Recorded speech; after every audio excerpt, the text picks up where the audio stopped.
It's a 2020 Nissan Infiniti. It's a QX60.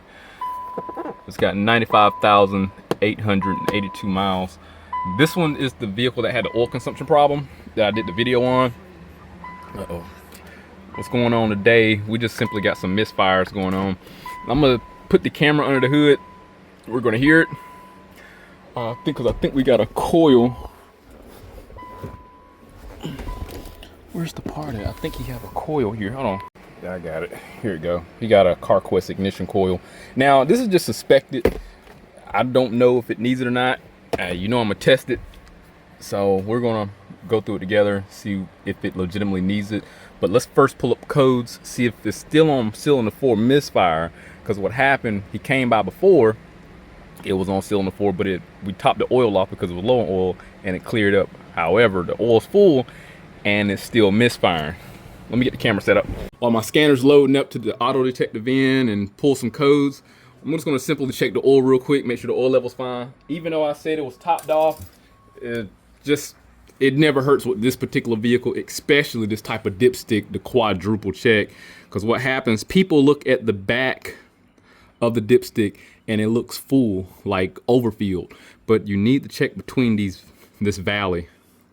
That's how you know what the oil level is, and these cross hatches.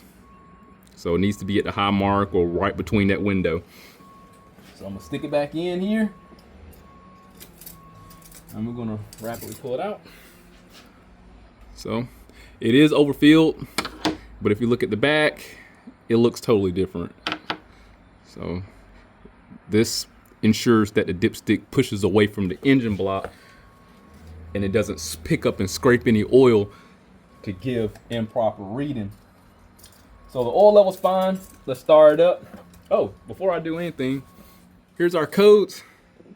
This is similar to what no, I don't need that. This is similar to what you'll get on a global or generic portion. So basically, if you go to AutoZone or Advanced O'Reilly's, they'll pull a code. You may get the primary code, like a P0304 misfire. You may not get some of the other, like fuel trim imbalance or whatever, cylinder 4 after ratio. You may not get those follow-up codes, but the main thing we're looking for is what will create these other codes here. Cylinder 4 misfire will create multiple cylinder misfire depending on if there's some sort of imbalance, a crank angular distortion, and it'll also cause after ratio imbalance on bank 2. We're at the front by the radiator side, which is going to be bank 2, and then we're going to have cylinder 4 after ratio issues. So these two, P0304 P0219F, this is validating that we just simply need to be looking for a cylinder 4 misfire. So not to be totally intimidated by all those after ratio and balance codes, because this is just the bittersweet part of having technology today. Being it's the 2020, the vehicle knows more specifically what cylinder has any sort of discrepancy. If you look at some of my other videos, when I do crank cam correlations, this pattern that I extract shows our orientation and position for cylinder 1 when we're trying to get an indicator. So imagine that for cylinder 2, 3, 4, 5, 6, 7, 8, 9, 10, depending on how many cylinders you got. But that's for another day. But pretty much the vehicle is intelligent enough to know what cylinder it is, what's going on, and give us a lot more detail. And again, it's bittersweet because we can have issues that will cause some complexities, and it may not be the underlying cause that we suspect, but I digress. We're dealing with the misfire. Let's go ahead and get this cover off. I'm gonna take this air intake off I'm gonna have to take this off so we can get some better clarity. I'm just gonna take these two 10 millimeters out. It's a 10 here and then a 10 over here. And we'll just take this out and we can see the coils a lot better just from your perspective.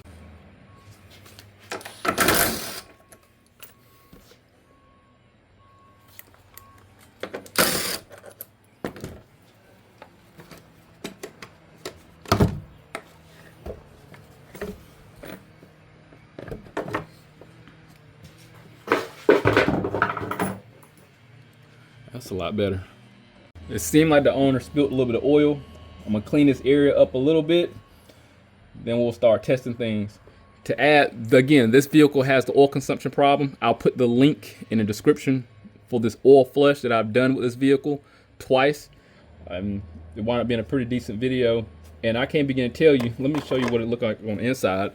It looks so much better from doing a diesel flush.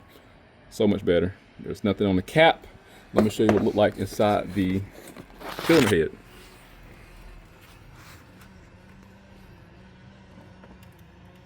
That cam looks so much better. No seafoam, no anything, just diesel. So if you want to know what that looked like before I did all this, just look at the link in the description for the oil flush video.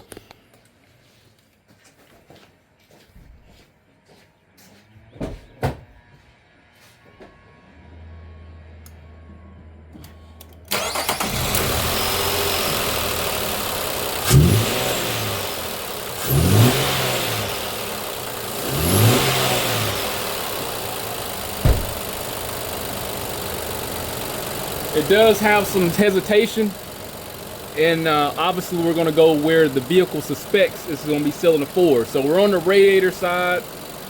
We have these are even and odd banks. Bank 1 is going to be in the back by the firewall.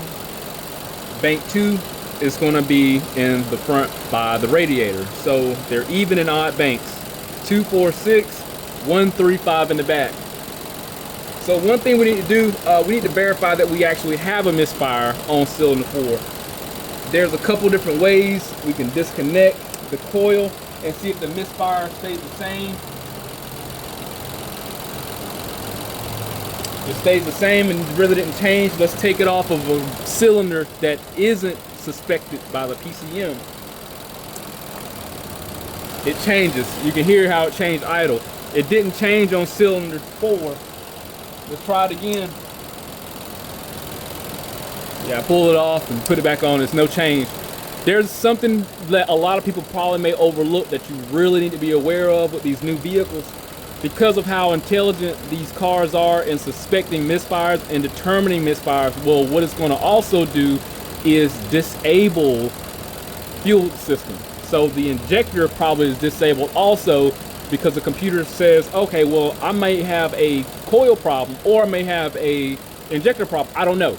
But at the moment, there's a misfire on cylinder 4. Let's shut off the fuel system. It's going to shut the fuel system off to prevent catalytic converter problems, because if there's unburned fuel going to the catalytic converter, that catalytic converter is hot, it's going to create more heat because it has a fuel source.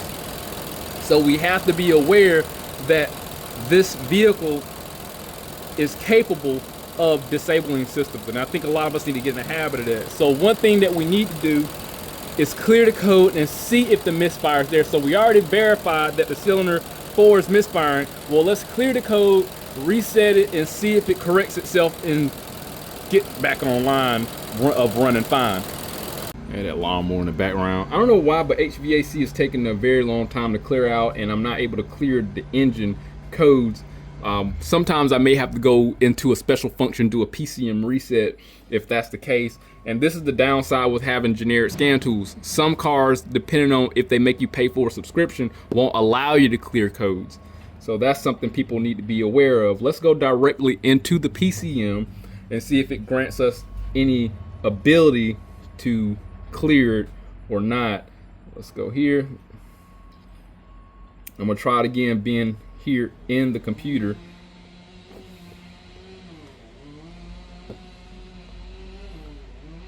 Okay.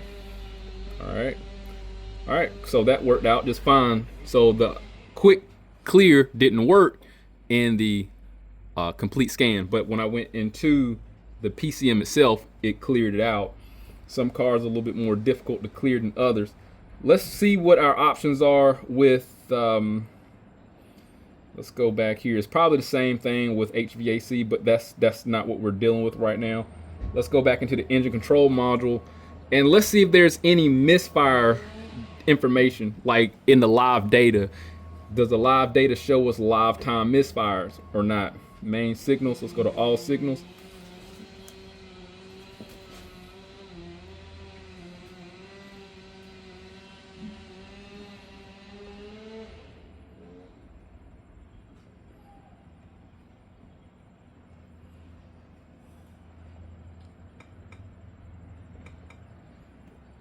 So there's nothing in there. Let's go to special functions.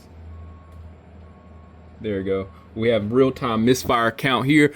So you see the benefit of having a bidirectional tool where we can actually look at real-time misfire. Let's start up and see what in the world. Hold on, fella. Let's start up right quick.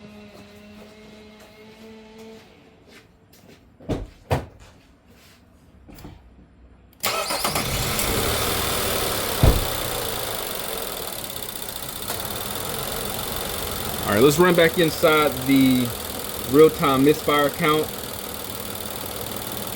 Engine idling. Oh, wow. I'm not understanding why this is the case. Let's go to past misfire. Maybe it's going to be in there. That's interesting. I'm not understanding why it's not populating, even though I have that option available.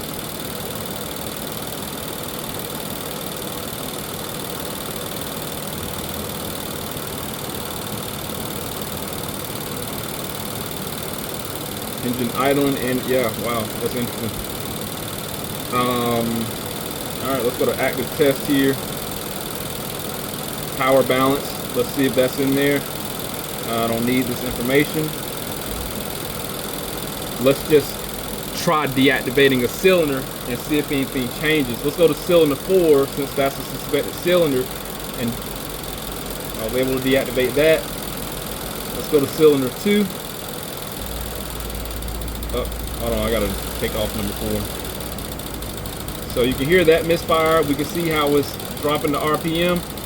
All right, let's go back to cylinder 4, see how it drops off the RPM.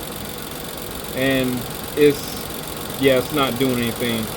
So even though it's misfiring, it's not an aggressive miss like number 2. Let's go to the neighboring cylinder like number 2. Let's do it again.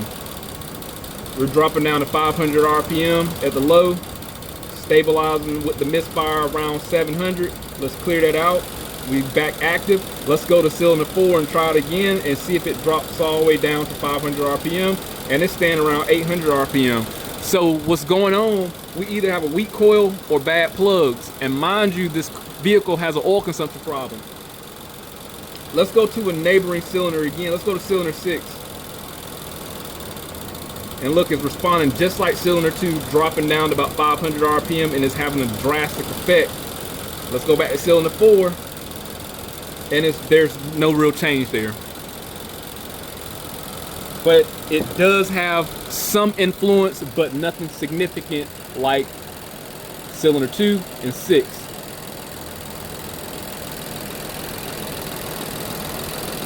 All right, I'm gonna try to be as basic as possible. I'm not gonna bring out the heavy, like any sort of oscilloscope or fancy equipment. I'm gonna try to keep it simple. So we already verified we had a misfire on a cylinder. The car suspected number 4 is misfiring. We disconnected that wire, the connector going to cylinder 4. It didn't have influence, or very little influence. Okay, nothing notable. Did number 2 had a drastic influence? Number 6 had a drastic influence.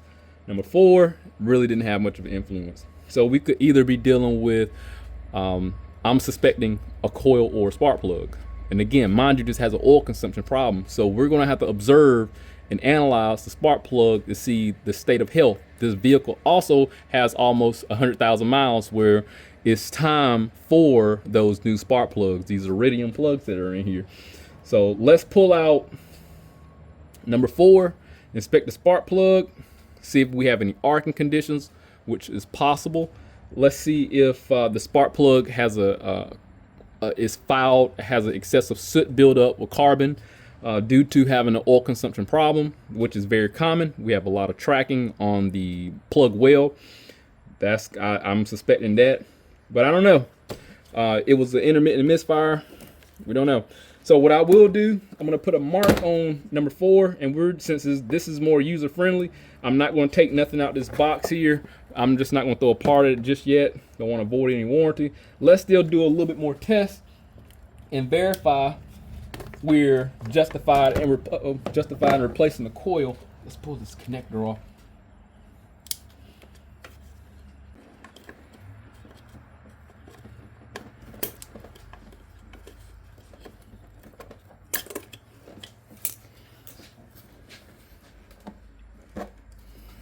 don't lose that cap. So let's pull number 6 connector. I'm sorry, number 4 connector off. Then we got number 6 over here. I do need to make my mark on that coil so I don't lose track of it. We're gonna put an X on here so we know which one we're dealing with and we don't have them mixed up. We're gonna take a 10 millimeter, pull that out, pull this one out. Here's our bad one. What we're gonna look for is any sort of pitting, arcing on the boot. So here's the coil boot. A lot of times with the older ignition systems with the Maximas, you know, I've got videos on that, they'll arc. So I'm looking for some sort of pitting. This is not the case. It looks perfectly fine. So likely we're not going to have any arcing condition on our spark plug. Let's pull the plug out. Y'all are going to hate this. This is a 14 millimeter. I am going to use my impact gun because I'm sort of like a pro at this. There we go. I'm sort of like a pro, but I don't know. Oh, look at that. Look how bad that plug. Look at that plug, just like I suspected. Mind you, like I said, it had an oil consumption problem. This is an excessive gap. And look at that. Hold on real quick. Hold on. Let's see if we can zoom in on this. Look at that. Our insulation looks broken on the plug. Look at that. So this is better position here. We're in a better position right now. You can tell by the age of the plug, and you know I love doing this, looking at that flashbang right there at the porcelain, right there where the plug is pressed in. This is a clear indication of age. Compression is seeping through the plug well here. So here's the busy end. This is what we're looking at. Let's see if we can get a better look. Right there, that's what we need to be. You can't see it that well.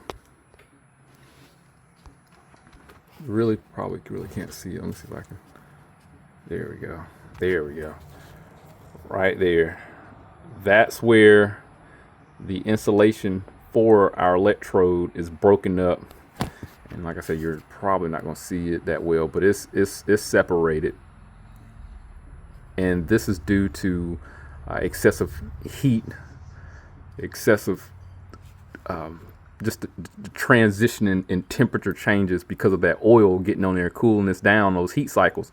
See how that insulation goes around that electrode, and it's just the warm plug. Logically, I can clean this plug and it works out. It'll work better, but at the moment, the plugs need to be replaced. We don't need an ignition coil. There's our carbon tracking right over there due to oil buildup. And that's what I was referring to that we may be seeing right here on the ground.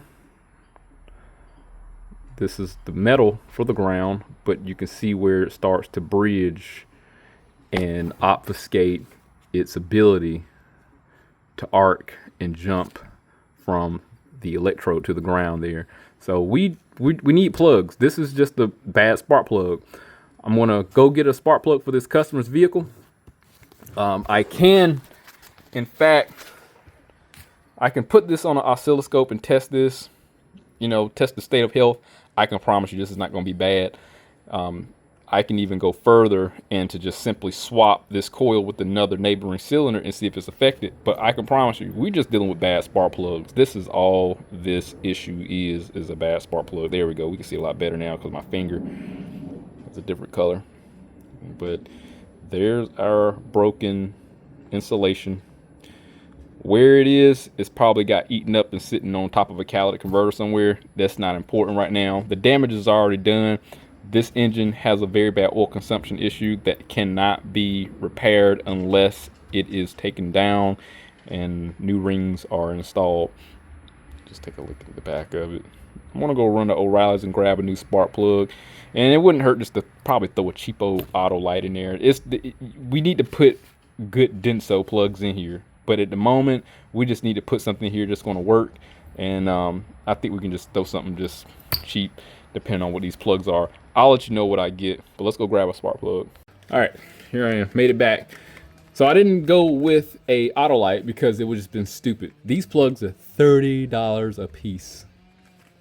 Okay, this is worth more than gold almost.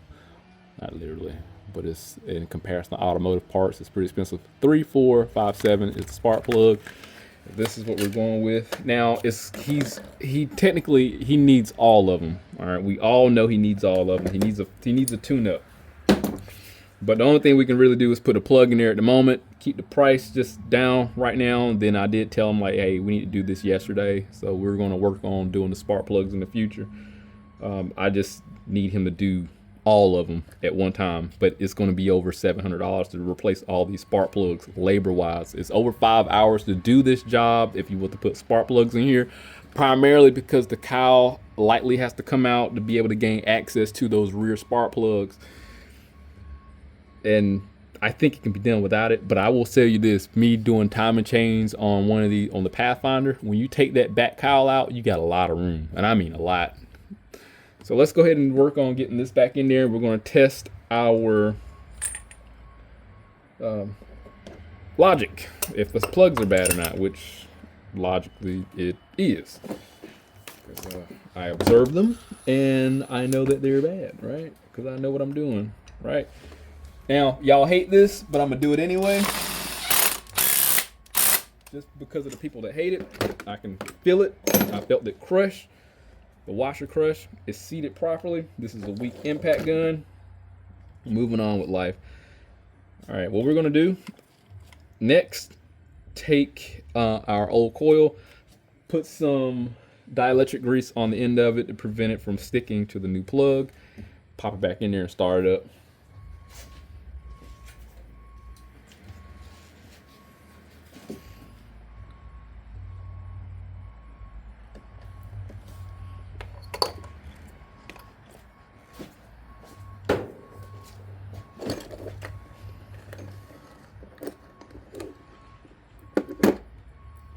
You know, we never got to swapping the coils because it's just, I hate to say it, I'm just going off experience. If you decide to have to switch the coils just to test if it's going to have an influence on the cylinder, I mean, you could try it, but it's just, I hate to make some changes or alterations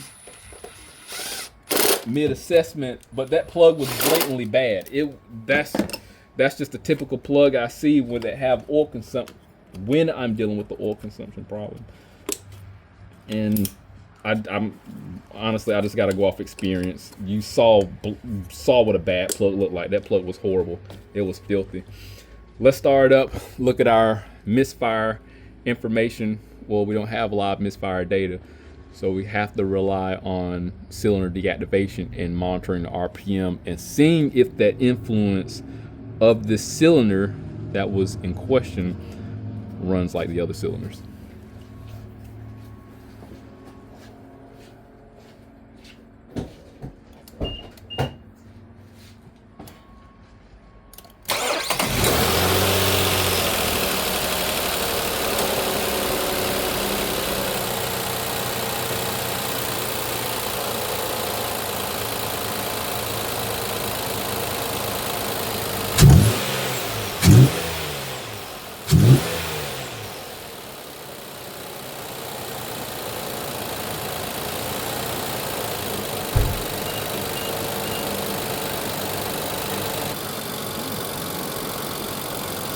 4 was the one that was in question. Let's just go to a random cylinder like cylinder 2. Let's hit the OK button to deactivate that cylinder. You can feel it's idling poorly. And actually the RPM is staying more consistent now due to the fact we have contribution of all 5 cylinders now. All right, let's go to cylinder 6. Staying around 900 now. Because remember, since cylinder 4 had failed, it was only running on 4 cylinders. So I'm deactivating 1 cylinder. It wasn't helping the situation. All right, here's cylinder 4. It's now influenced. Running smooth now. It's misfiring. And the RPM is steady too. This car will run amazing if we put new spark plugs in here all around. But unfortunately, because of the cost, he's not going to be able to do that right now. So at the moment, we're just going to resolve this misfire until a later date. And as of right now, it's working perfectly fine. Let's take a look inside this oil cap with it running. See how clean that engine oil is.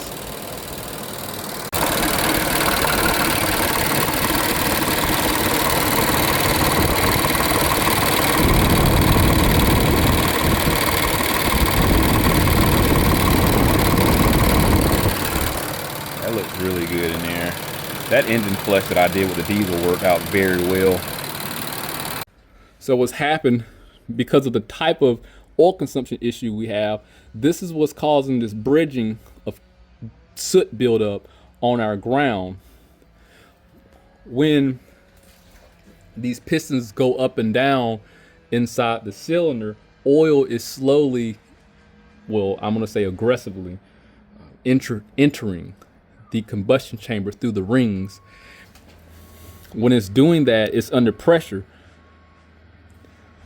And since it's under pressure and it gets combusted in that manner, the atmosphere is not of that of pure gasoline. And being that it's oil saturating that cylinder, it's going to collect on this spark plug. So over time, it just slowly builds and builds and builds, and we get that bridge there. So on a cold start, it's just going to collect. Once the cylinder combustion chambers increase, it's just going to bake, rinse and repeat, collect and bake, collect and bake, collect and bake, and it just bridges. That's what happens. So then there's nothing you can really do about it besides changing those piston rings and preventing the oil from entering the combustion chamber. So not only is our compression not of that of a normal vehicle, but it's right now, if I put that borescope down there, it's just going to be saturated with oil on top of the pistons. And we're just going to get this result. So the only way to slow this process is to change the viscosity of oil to like a 1530, like a Rotella 1540. In most cases, that's what I had most success with. It's thicker and it'll prevent it from entering the combustion chamber at a rapid rate that it's doing now, especially if you use 020 that's recommended for this. It'll just kill plugs. The vehicle that I had with, it was a Volkswagen, this in my archive, it had an oil consumption problem. We couldn't even get out a mile down the road using the factory 5W30 without it killing spark plugs. I had to change the heat range of the plug, and I had to go up to a Rotella just so it worked out fine. And I rarely have to see her, maybe like twice a year for spark plugs now. It slowed the oil consumption down a lot, but she is proactive at adding oil. Okay, so you're still gonna have to add oil, it's just not at the rapid rate. So changing the viscosity, that's what it's for. It's not gonna harm anything in the motor. We still got well over 100,000 miles out of changing the viscosity with something that is not recommended, contrary to what a lot of people will believe. But these anytime you get the Kia, Hyundais, Toyotas, and they have oil consumption problems, you can change all the PCV systems you want. You can put as many catch cans as you want. You can put as many solvents and solutions down those pistons and in the oil to try to free those rings as you want. You're not going to fix it. Sorry to break the news to you, but you need piston rings. Hey, if anything happened with this vehicle, I'll definitely let you know. But hit that link, subscribe to the channel, stay informed, how to reach my work. See you next one.